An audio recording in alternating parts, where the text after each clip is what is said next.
ഒരു ഒന്നൊന്നര വരവ്. അതെ, ഒരു ഒന്നൊന്നര വരവ് തന്നെ പറയാം. വരവ് സിനിമ നമ്മളിപ്പോ തിയേറ്ററിൽ നിന്ന് കണ്ട് ഇപ്പൊ എത്തിയിട്ടുള്ളൂ. അപ്പൊ എങ്ങനെ ഉണ്ടായിരുന്നു ഋഷി സിനിമ കണ്ടപ്പോ? ഒരു ടിപ്പിക്കൽ ഷാജി കൈലാസ് മൂവി തന്നെയാണ്. കുറെ നാളുകൾക്ക് ശേഷമാണ് ഞാൻ തിയേറ്ററിൽ ഇപ്പോൾ ഷാജി കൈലാസിന്റെ ഒരു പടം കാണുന്നത്. ഞാൻ മാത്രമല്ല, നമ്മളെല്ലാവരും അല്ലേ. എനിക്ക് തോന്നുന്നു ലാസ്റ്റ് വന്നത് പൃഥ്വിരാജിന്റെ കടുവയാണ്. അത് സൂപ്പർ ഹിറ്റ് പടമായിരുന്നു. അതിനുശേഷം ഒരു ഷാജി കൈലാസിന്റെ ഒരു മാസ് ഫൈറ്റ് ഒക്കെ ഉള്ള ഒരു തിയേറ്റർ കുലുങ്ങുന്ന ഒരു പടം എന്ന് പറയുന്നത് ആ ഒരു എക്സ്പീരിയൻസ് ആയിരുന്നു ഇപ്പൊ കണ്ടിട്ട് കിട്ടിയത്. ശരിക്കും ഉണ്ടല്ലോ, വരവ് കണ്ടപ്പോ എനിക്ക് തോന്നിയത് എന്താണെന്നറിയോ, ഒരു കിണ്ടലടി അല്ലെ, കിണ്ടലടി ആയിരുന്നു ചേട്ടന്റെ. അതെ, ഓരോ ഫ്രെയിമിലുണ്ടല്ലോ നമുക്ക് കാണുമ്പോൾ ഈ ഗൂസ് ബംസ് വരും. ഇത് ശരിക്കും ഒരു തിയേറ്റർ എക്സ്പീരിയൻസ് തന്നെ കേട്ടോ വരവ്. നമ്മൾ തിയേറ്ററിൽ പോയിട്ട് തന്നെ കാണണം. അതെ, ഷാജി കൈലാസിന്റെ പടങ്ങൾ പൊതുവെ അത് പറയേണ്ട കാര്യമില്ല, തിയേറ്റർ എക്സ്പീരിയൻസ് ചെയ്യാനായിട്ട് പോകുന്ന പടങ്ങളാണ് ഷാജി കൈലാസിന്റെ പടങ്ങൾ. പിന്നെ ഇതിന്റെ ഇപ്പോൾ പറയുകയാണെങ്കിൽ ഇതിന്റെ ഫ്രെയിം, ഇപ്പൊ ഈ ഷാജി കൈലാസ് വെക്കുന്ന അല്ലെങ്കിൽ അവർ വെക്കുന്ന ഓരോ ഫ്രെയിമുകളുണ്ട്. അത് നമുക്ക് മനസ്സിലാവും, കണ്ടാൽ മനസ്സിലാവും അല്ലെ.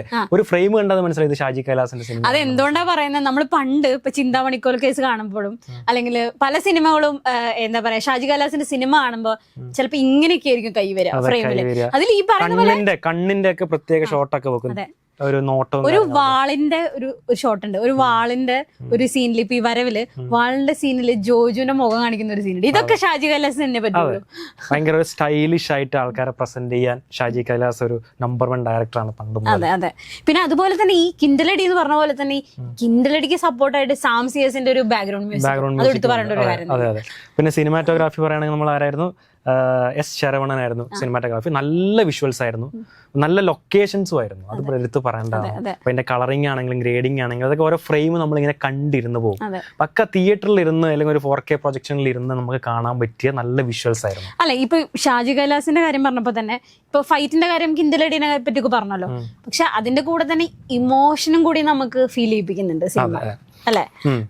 ഇപ്പോൾ കഥ സ്റ്റോറി വൈസ് പറയുകയാണെങ്കിൽ ഇപ്പോൾ നമ്മൾ കുറേ പടങ്ങൾ, ഒരു 90s വൈബ് മൂവിയുണ്ട് ഷാജി കൈലാസിന്റെ ഒരു മേക്കിംഗ് അല്ലെങ്കിൽ അവരുടെ ഒരു ടിപ്പിക്കൽ സ്റ്റോറി ടെല്ലിംഗ് കാര്യങ്ങളുണ്ടല്ലോ. ഇപ്പോൾ പണ്ടത്തെ കുറേ പടങ്ങളാണെങ്കിലും അതായത് ഫാമിലി ഇമോഷൻസ്, പിന്നെ റിവെഞ്ച്, പിന്നെ കൂടെ ഉണ്ടായിട്ടുള്ള ഒരാൾ തന്നെ എന്താ നമുക്കെതിരെ തിരിയുക, ഇതൊക്കെ ഇതൊരു ആ ടിപ്പിക്കൽ പാറ്റേൺ തന്നെയാണ്. പാറ്റേൺ ആണെങ്കിലും പക്ഷെ നമുക്ക് അതിന്റെ കൂടെ തന്നെ ആ പാറ്റേൺ ഉണ്ടെങ്കിലും നമുക്ക് അതൊക്കെ തിരിച്ചു കിട്ടി എന്ന് വേണമെങ്കിൽ പറയാം. നമുക്ക് ആ ഒരു 90s വൈബുള്ള സിനിമകളിലൊക്കെ തിരിച്ചു കിട്ടി. പ്രത്യേകിച്ച് പറയാൻ കാരണം വാണി വിശ്വനാഥ്, പിന്നെ ബാബുരാജ്, അങ്ങനെയുള്ള ആക്ടേഴ്സ് ഒക്കെ ഇതിലുണ്ട്.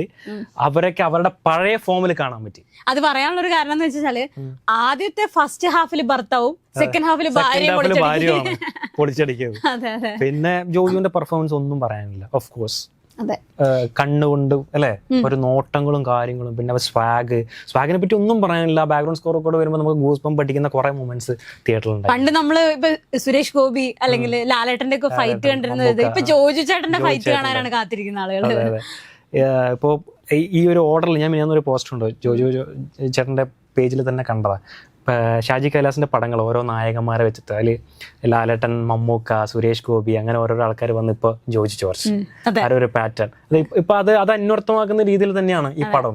കാരണം നമുക്ക് കാണുമ്പോൾ പണ്ടത്തെ ആ ഓരോ 90s വൈബ് ഇവരൊക്കെ വെച്ച് ചെയ്തിട്ടുള്ള സിനിമകൾ നമുക്ക് ഓർമ്മ വരും. ഇതിന്റെ മേക്കിംഗ് ലെവൽ എന്നൊക്കെ പറഞ്ഞാൽ അസാധ്യ മേക്കിംഗ് ആണ്. പിന്നെ ഇപ്പോഴത്തെ പുതിയ ടെക്നോളജി ഉപയോഗിച്ചിട്ടല്ലേ, പുതിയ ക്യാമറ, എന്താ ഷോട്ടും കാര്യങ്ങളൊക്കെ. പിന്നെ നമ്മൾ ചില ഷോട്ട്സ് ഒക്കെ കാണുമ്പോൾ ആ ഒരു ഷോട്ടിൽ തന്നെ ഉണ്ട് നമുക്കൊരു മാസ് എലിവേഷൻ നൽകുന്ന ഷോട്ടുകളുണ്ട്. നമ്മൾ അപ്പൊ എല്ലാരും വിചാരിക്കും ഓ ഇതൊരു മാസ് സിനിമയാണോ, പക്ഷെ നേരത്തെ പറഞ്ഞ പോലെ ഒരു ഇമോഷനും കൂടി നമുക്ക് ഫീൽ ചെയ്യിപ്പിക്കുന്നുണ്ട്. ടിപ്പിക്കൽ സ്റ്റോറി ടെല്ലിംഗ് ഒക്കെ ആണെങ്കിൽ പോലും നമുക്ക് ആ ഇമോഷനും കൂടി കണക്ട് ആവുന്നുണ്ട് സിനിമയിൽ. പിന്നെ അതുപോലെ തന്നെ എടുത്തു പറയേണ്ടത് ഇതിൽ കുറെ താരങ്ങൾ അഭിനയിച്ചിട്ടുണ്ട്. അർജുൻ അശോകൻ, പിന്നെ സാനിയ അയ്യപ്പൻ അഭിനയിച്ചിട്ടുണ്ട്, ദീപക് പരമ്പോല ചെയ്തിട്ടുണ്ട്, പിന്നെ സുകന്യ ചെയ്തിട്ടുണ്ട്. അങ്ങനെ കുറെ എടുത്തു പറയേണ്ട നമ്മുടെ വില്ലൻ എന്ന് വേണമെങ്കിൽ പറയാം, മുരളി ഗോപിയുടെ പെർഫോമൻസ് എടുത്തു പറയേണ്ട ഒരു കാര്യം തന്നെ. പുള്ളിക്കാരന്റെ ഒരു സ്വാഗും ഉണ്ട് ഒരു അവസാനം വരെ. പക്ഷെ എനിക്കൊരു ചെറിയത് തോന്നിയ ഒരു കാര്യം, അത് നമുക്ക് സ്റ്റോറി പറയാൻ പറ്റില്ലെങ്കിലും അവസാനം ഒരു ഫൈറ്റ് കൂടി ഉണ്ടായിരുന്നെങ്കിൽ കുറച്ചുകൂടി പഞ്ചാവാമായിരുന്നു എന്ന് എനിക്ക് തോന്നുന്നു. അത് ശരിയാണ്. കാരണം മുരളി ഗോപിന്റെ ക്യാരക്ടർ അത്രയും പവർഫുൾ ക്യാരക്ടറാണ്. അപ്പോ അവസാനം കൊണ്ടുവന്ന് നമ്മൊരു ഫൈറ്റ് പ്രതീക്ഷിക്കും. അതിൽ ഒന്നാമത്തെ കാര്യം, സിനിമയിൽ ആവശ്യത്തിലധികം ഫൈറ്റ് ഉണ്ട്, അതില്ല ഒന്നും പറയുന്നില്ല. പക്ഷെ അവസാനം കൂടെ ഈ ആവശ്യത്തിലധികം ഫൈറ്റ് വെച്ചിട്ട് അവസാനം ഒരു ഫൈറ്റ് ഉണ്ടായിരുന്നു, ഈ കൊള്ളായിരുന്നു എന്ന് തോന്നിപ്പോയി. പെട്ടെന്നൊന്ന് വൈൻഡപ്പ് ആയ പോലെ ഒരു ഫീൽ വന്നു. പിന്നെ അഭിമന്യു അഭിനയിച്ചിട്ടുണ്ട്. മാർക്കോല് നമ്മൾ മുന്നേ പ്രകടനം കണ്ടിട്ടുള്ളതാണ്. പക്ഷെ ടിപ്പിക്കൽ ഒരു മാർക്കോല് ഉണ്ടായിരുന്ന പോലെ തന്നെ ഒരു ക്യാരക്ടർ പോലെ തന്നെയാണ് ഏകദേശം അഭിമന്യുന്റെ ക്യാരക്ടർ. തിലകന്റെ മകന്റെ മകനാണ് അല്ലെ, ലെജൻഡ് ആയിട്ടുള്ള മകന്റെ മകനാണ്. ആ ഒരു ലെവൽ, ആ പേര് കളയില്ല, അതെ അതെ, ആ ലെവൽ പെർഫോമൻസ് ആണെന്നാണ് പറഞ്ഞു വന്നത്. അതെ. പിന്നെ എനിക്ക് തോന്നുന്നു MG സാർ ഒരു പാട്ട് പാടിയിട്ടുണ്ട്. അപ്പം ആ പാട്ട് കാണുന്ന സമയത്ത് ഇതുപോലെ തന്നെ ഒരു ഫാമിലി വൈബുള്ള ഒരു പാട്ടാണ്, നല്ലൊരു സോങ് ആണ്. അതും നമുക്ക് ഈ പറഞ്ഞ പോലെ തന്നെ നല്ല പാട്ടുകളൊക്കെ എന്ന് പറഞ്ഞു കഴിഞ്ഞാല് കുറെ നല്ല നല്ല പാട്ടുകൾ വരണല്ലോ സിനിമകളിലൊക്കെ. അപ്പൊ MG സാറിന്റെ ആ പാട്ടും ശരിക്കും നല്ല ഗംഭീരമായിട്ടുണ്ട്. പിന്നെ നമ്മൾ ഒരു കാസ്റ്റിൽ ഒരാളെ പ്രധാനമായിട്ട് പറയാൻ വിട്ടുപോയി, ബൈജു സന്തോഷ്. ബൈജു ചേട്ടൻ ഇത്രയും സീരിയസ് പടത്തില് 1-2 സ്ഥലത്ത് ചിരിപ്പിക്കാൻ അല്ലെ, ചെറിയ ചെറിയ സാധനങ്ങൾ ഇട്ടുകൊണ്ട് എനിക്ക് അത് മനസ്സിലായി. അത് കാണുമ്പോൾ നമുക്ക് മനസ്സിലായി അതൊക്കെ ഡബിൽ ചെയ്യുന്നതാണ്, അഭിനയിക്കുമ്പോൾ ഇട്ട സാധനങ്ങളല്ല, ഡബിൽ ഇട്ട സാധനങ്ങൾ. പക്ഷെ അതൊക്കെ എത്രത്തോളം തിയേറ്ററിൽ ഇമ്പാക്ട്ഫുൾ ആക്കുന്നുണ്ടെന്ന് മനസ്സിലായി. 1-2 സ്ഥലത്ത് നല്ല ചിരി കിട്ടാനും എന്താ ഇപ്പൊ പറഞ്ഞ പോലെ തന്നെ ബൈജു ചേട്ടൻ ശരിക്കും പറഞ്ഞ ഇപ്പൊ ഒരു രക്ഷയില്ല. എന്താന്ന് വെച്ചാല് ബൈജു ചേട്ടൻ ഇപ്പൊ എത്രയോ സിനിമകൾ ചെയ്യുന്നുണ്ട്, അതിലും നല്ല നല്ല ക്യാരക്ടേഴ്സ് ചെയ്യുന്നത്.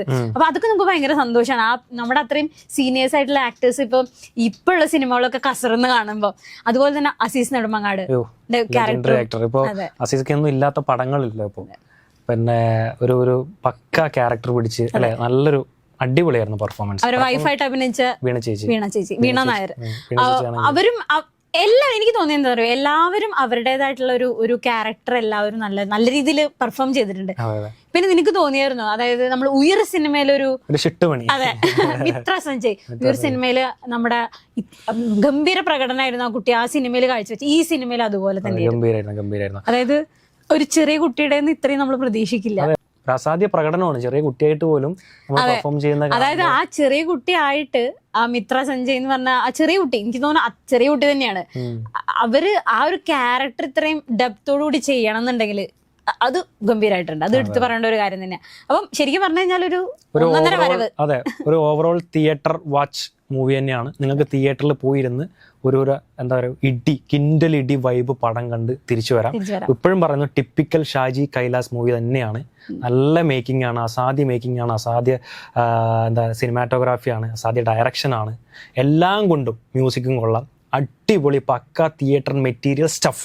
അല്ല ശരിക്കും പറഞ്ഞു കഴിഞ്ഞാല് ഇപ്പൊ ഋഷി പറഞ്ഞ പോലെ തന്നെ എനിക്കും ഇത് തന്നെയാണ് ഫീൽ ചെയ്തത്.